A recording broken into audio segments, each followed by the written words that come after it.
চলো দেখি নারুটো অ্যানিমের এমন কিছু ফ্যাক্টস যেগুলো 99% ফ্যান জানে না, বাট তুমি যদি ভিডিওটা শেষ পর্যন্ত দেখো 1% ট্রু ফ্যানের মধ্যে চলে আসবে। সো কুরকুরে বা চিপস নিয়ে বসে পড়ো, চলো শুরু করি। নাম্বার 10, ডানজো আর সাসকের ফাইটের কথা তো মনেই আছে, যেখানে কারিন নিজের বাইরে দেয় হাত যাতে সাসকে বাইট করে হিল হতে পারে।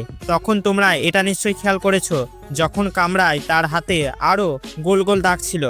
হ্যাঁ, ঠিক ভেবেছো, সেগুলো কামড়ানোরই দাগ। বাট ফ্যাক্ট হলো আমাদের অ্যানিমের মধ্যে খুব কম দাগ দেখিয়েছে, বাট মাঙ্গায় আমরা স্পষ্ট দেখতে পাই তার গোটা শরীরে এই দাগগুলো ছিল, যেটা তার ভিলেজের লোকই দিয়েছিল। ভাবো, একটা 5-6 বছরের বাচ্চা মেয়ের ওপর দিয়ে কি গেছে, যখন ওই লোকগুলো পশুর মতো তার শরীরের কোনো অংশ ছাড়িনি নিজের ফায়দার জন্য। তোমাদের কেমন লেগেছে জানি না, বাট আমার অনেকটাই খারাপ লেগেছে কারিনের জন্য। আর মনে হচ্ছিল ওই লোকগুলোর সব কেটে দিই গলা। নাম্বার 9, গাড়ার পিঠে যেটা দেখি, হ্যাঁ তার স্যানগট, এটা একটা প্রাণীর টেস্টিক্যালের উপর বেস। क्या बात है सर, क्या बात है सर। এবার এটা কেউ বলবে না টেস্টিক্যাল কি জানি না। টেস্টিক্যাল হলো, আমি বলুম না, আমার শরম করে। অ্যানিওয়েজ এই প্রাণীটা হলো তোনকি, যেটা জাপানিজ ডগ বলতে পারো, যেটার সাথে জাপানিজ পৌরাণিক কথা জড়িত। পৌরাণিক কথা জানতে হবে না, তবে এটা জেনে রাখো জাপানিজরা একে সুপার ন্যাচারাল ক্রিয়েচার বলতো, যেটা ছবিতে দেখে বুঝতেই পেরেছো। এর থেকে ইন্সপায়ার হয়ে সুকাকুকে ক্রিয়েট করা হয়েছিল। তাদের কালার, বডি, পাওয়ারের মধ্যে অনেকটা সিমিলারিটি আছে। আর গাড়ার স্যানগডের কথা বললে, হ্যাঁ এটা অবভিয়াস যে অ্যানিমের মধ্যে সুকাকুর দেখাবে না, বাট তোনকির মধ্যে দেখলে স্পষ্ট বুঝতে পারবে তার বলস। নাম্বার 8, যদি বলি ইতাচি আর জিরার ডেথ সেম দিনই হয়। দেখো অ্যানিমের মধ্যে এই ফাইট দুটো এমন ভাবে দেখায় যেন মনে হচ্ছিল তাদের ফাইট আলাদা আলাদা দিনে হয়, বাট এমনটা নয়।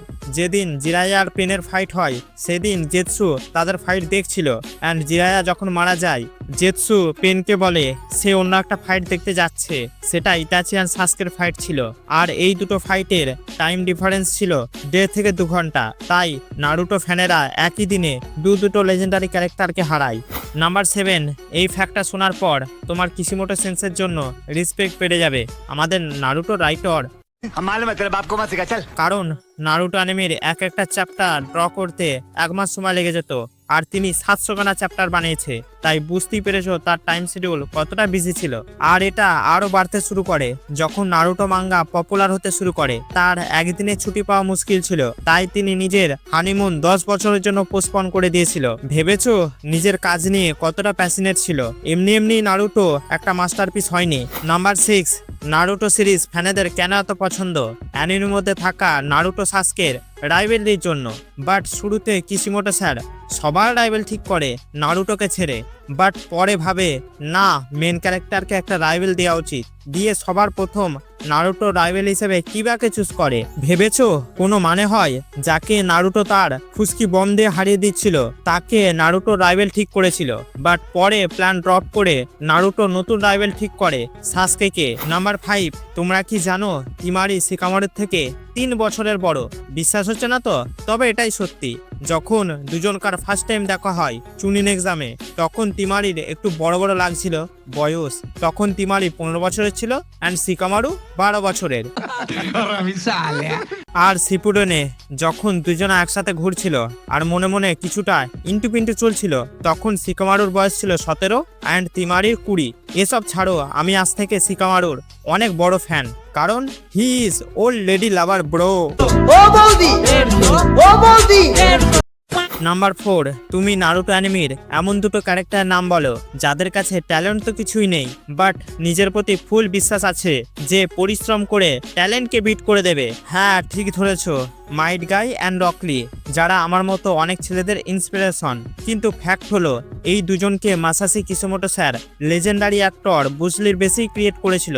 শুধু এটা নয়, তিনি রকলির বার্থডে ওই দিন রাখে যেদিন ব্রুসলির বার্থডে হয়, 27শে নভেম্বর। নাম্বার 3, এটা বেশিরভাগ লোক জানে, নারুটোর মধ্যে 10 স্ক্রিন টাইম অনেকটা কম, বাট কতটা কম?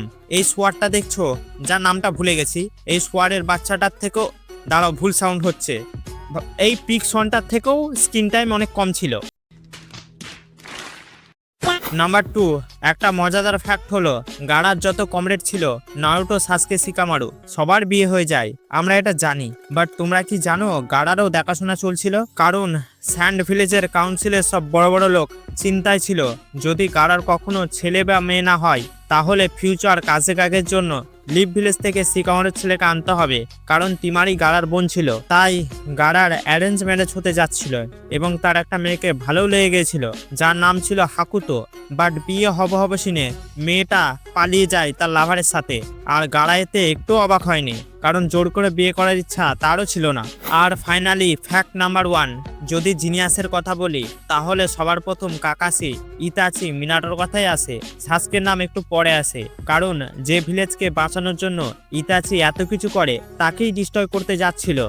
বাট তাও জিনিয়াসের কথা বললে এ পেছনে নেই। এর প্রমাণ আমরা দেখি নারুটোর সাথে ফাইটে ফাইনাল ভ্যালিতে।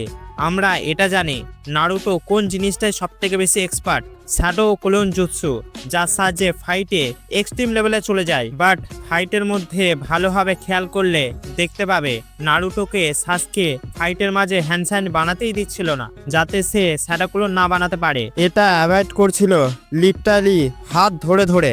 সাসকে ভয় পাচ্ছিল নারুটো যদি শ্যাডো ক্লোন বানায় চারিপাশ থেকে অ্যাটাক শুরু হয়ে যাবে আর তার এনার্জি আর টাইম দুটোই নষ্ট হবে। এতে বোঝা যায় সাসকের জিনিয়াস মাইন্ড আর ব্যাটেল আইকিউ কতটা শার্প। সো এই ছিল 10টা ফ্যাক্টস। সাবস্ক্রাইব বাটনটাকে 106 ভেবে নাও আর কি করবে দেখে নাও। বাই।